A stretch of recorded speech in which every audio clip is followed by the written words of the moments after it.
આનંદ મંગલ શાંતિ હરિઓમ તત્સત। વાલા પ્રેમી સજ્જનો,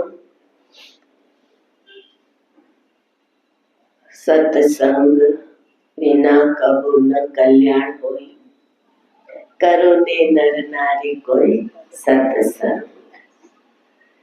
મનુષ્ય જન્મની અંદર હરિને જાણવા જોઈએ। તો અહીંયા સંત મહાત્મા શું કહે છે? હરિ જાણ્યા વિના જન અંધરે, કે જ્યાં સુધી મનુષ્ય હરિને જાણતો નથી ત્યાં સુધી આંખ હોવા છતાં મનુષ્ય આંધળું છે।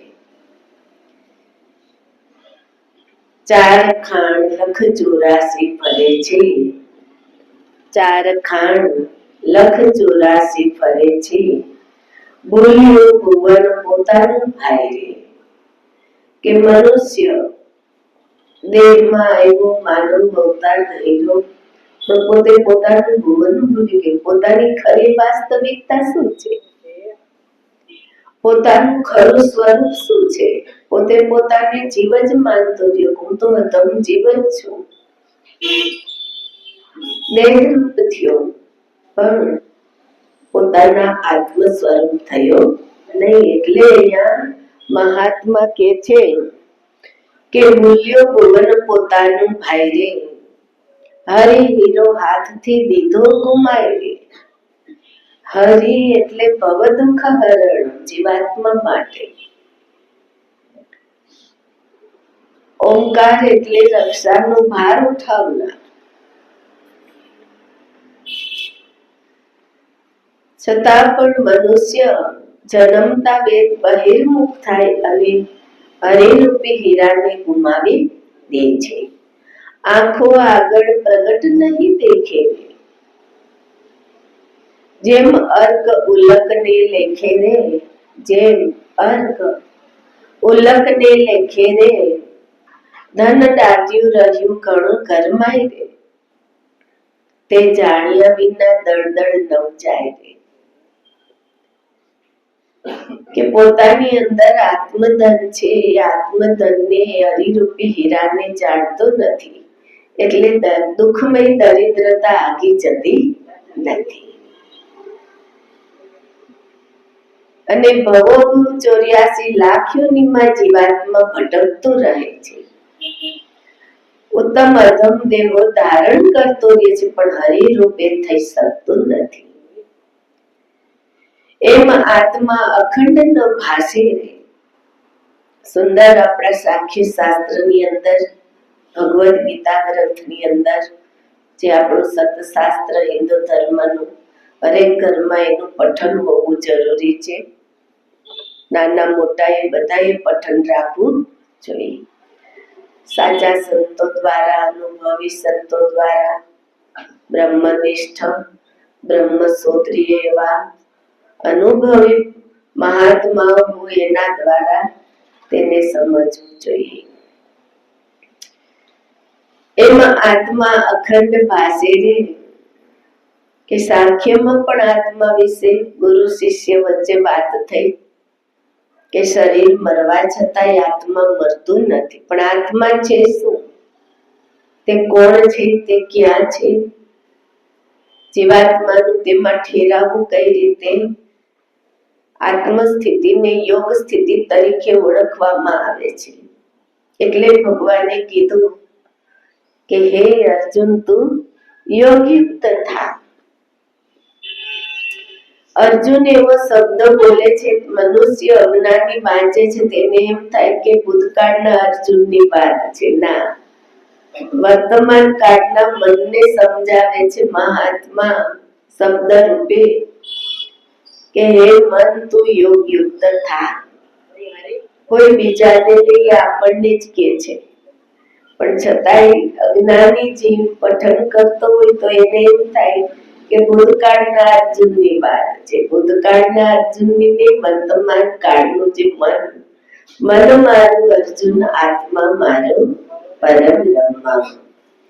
એમ આત્મા અખંડ ન ભાસે રે, ત્યાં લગી મન અન્ય ઉપાસે રે। સાચા હરિગુરુ સંતનું શરણું પ્રાપ્ત થતા જીવાત્મા સુગરો રહે નુગ્ર ન રહે અને સામે ગુરુ પણ જ્ઞાની હોવો જોઈએ, અજ્ઞાની હોવાનો જે આત્મ અનુભવી હોવો જોઈએ. ત્યારે અહીંયા આત્મ ઉપાસના જીવનમાં આવી જાય છે. એક બ્રહ્મ વર્યો ભરપૂર 13મા અધ્યાયની અંદર ભગવાને વાત કરી.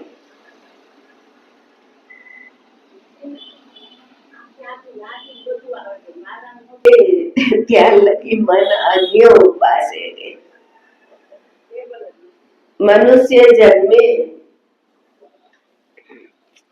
એટલે બહિર્મુખ થાય ત્યારે મમતા માં જોડાય, પછી હુંપણામાં જોડાય જ્યારે દ્રષ્ટિમાં રંગરૂપ આવે. એટલે એમ થતા થતા આયુષ્ય પૂરું થતું જાય છે. સંસારની અંદર બહિર્મુખ રહી. પણ જો હરિગુરુ સંતનો બેટો થાય તો પિતર બાળી શકે બ્રહ્મની. એક બ્રહ્મ વર્યો ભરપૂરે ગુરુ ગમ વિના ન આવે પૂરો રે. કે ગુરુ એની ગમ આપે બ્રહ્મની, બ્રહ્મ બતાવે, બ્રહ્મ ઓળખાવે, બ્રહ્મનો બોધ આપે. ત્યારે જીવાત્માને બ્રહ્મ પરમાત્માની પ્રાપ્તિ હોય, તેની પહેલા હોતી નથી, અપ્રાપ્ત છે જીવાત્મા માટે. એટલે તેમાં અધ્યાયની અંદર વાત કરી સુંદર મજાની. ક્ષેત્ર એટલે શરીર, ક્ષેત્રજ્ઞ એટલે શરીરમાં રહેવા વાળો અશરીરી જીવાત્મા. અને ભગવાન કે તે તું મને જાણ,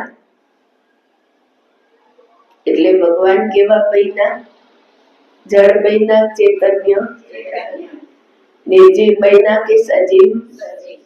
હવે સજીવ તો છે પણ પૂર્ણ પુરુષોત્તમ છે. શું કામ? ક્ષેત્ર, ક્ષેત્રજ્ઞ અને ક્ષેત્રજ્ઞનું સ્વરૂપ બ્રહ્મ.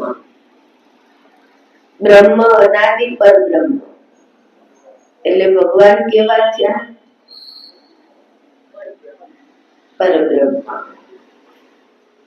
ભગવાન કેવા થયા? પરબ્રહ્મ પુરુષોત્તમ.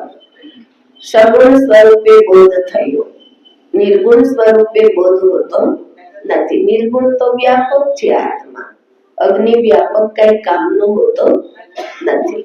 પણ મહાત્મા જ્યારે સગુણ સ્વરૂપે મળે છે ત્યારે બોધ થાય છે. સામે જીવાત્મા પણ એવો જિજ્ઞાસુ હોવો જોઈએ. હે અર્જુન, જેને જાણી મનુષ્ય મોક્ષ પામે એવું હું તને કહું. એટલે જો ભગવાન બોલશે તો શિષ્ય સાંભળશે. કહું જે અનાદિ પરબ્રહ્મ છે, મનુષ્ય દેહમાં જેને જાણી શકાય છે, જે અનાદિ પરબ્રહ્મ છે, જેને અનેક હાથ છે. હવે આ હાથ વિરાટની વાત થઈ, વ્યાપક સ્વરૂપની. જેને અનેક હાથ છે, અનેક મુખ છે, અનેક જાત છે, અનેક પગ છે. ઇન્દ્રિયોના વિષયોને જાણનાર છે. ઇન્દ્રિયોના વિષયોને જાણનાર છે, છતાં ઇન્દ્રિયોથી રહિત છે. એટલે ઇન્દ્રિય એ છે નહીં, એ બ્રહ્મ છે, એ ઇન્દ્રિય નથી. એ મન નથી, એ બુદ્ધિ નથી, એ ઇન્દ્રિય નથી, એ દેહ નથી. છતાંય સગુણ સ્વરૂપે છે. ક્યાં સ્વરૂપે છે? સગુણમાં કઈ વાત કરી? તું મને ક્ષેત્રજ્ઞ જાણ. એક બ્રહ્મ કર્યો ભરપૂરે ગુરુ ગમ વિના ના આવે પૂર રે. ભરપૂર છે છતાંય જ્યાં સુધી અર્જુનને ભગવાન મળતા નથી ત્યાં સુધી અર્જુનના ઉરમાં બ્રહ્મ પ્રગટ થતો નથી, ઉરમાં આવતો નથી. એમ આપણને પણ કોઈ એવા હરિગુરુ સંતનો ભેટો ન થાય. આ તો તમે ભાગ્યશાળી છો કે પ્રેમ મૂર્તિ મળી ગયા છે. અને બહુ સુંદર રીતે સમજી ચૂક્યા છો અને ભજન કરો છો ભરપૂર. એક બ્રહ્મ ભર્યું ભરપૂરે, ગુરુ ગમ વિના ના આવે પૂર રે. હરિ જાણ્યા વિના જન અંધરે, ચાર ખાણ લખ 84 પરે છે રે. તપ તીરથ વ્રત પુણ્ય દાન રે, તપ તીરથ વ્રત પુણ્ય દાન રે, તેમ તેમ ઉપજે અભિમાન રે. શું કે બ્રહ્મબોધ થાય ત્યારે જીવાત્મા અકર્તાના ઘરમાં આવે, ત્યારે પોતે ઈશ્વર પ્રભુનું પરમાત્માનું બધું માને છે અને અભિમાન આયણા વગર નિષ્કામ ભાવે કોઈ પણ બદલાની આશા રાખ્યા વગર પોતે દાન તપ વ્રત કરે છે. શુદ્ધ જ્ઞાન વિના માન ન જાય રે, કે ગુરુ ગમ પ્યાલે છે. ગુરુ ગમ એટલે ગુરુ જ જ્ઞાન બતાવી શકે, ગુરુ જ જ્ઞાન આપી શકે. એ જ્ઞાન કહ્યું તો કે શુદ્ધ જ્ઞાન, આત્મ જ્ઞાન, બ્રહ્મબોધ. શુદ્ધ જ્ઞાન વિના માન ન જાય રે, બીજો કુટારો કરીએ શું થાય રે.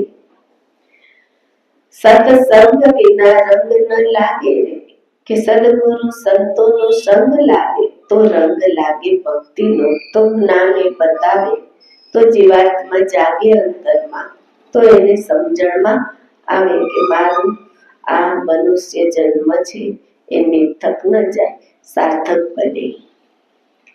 મનમાં જાણ્યા વિના ભરમ ન ભાગે, કે જ્યાં સુધી સદગુરુ સાચા સંતનો સંગ નથી થતો ત્યાં સુધી રંગ લાગતો ભક્તિનો નહીં.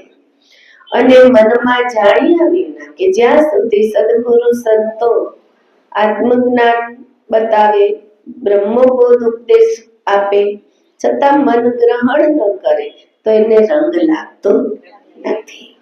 મન ગ્રહણ કરે શુદ્ધ ભાવે તો જે રંગાઈ જાય છે અને એક નિષ્ઠ બની જાય છે.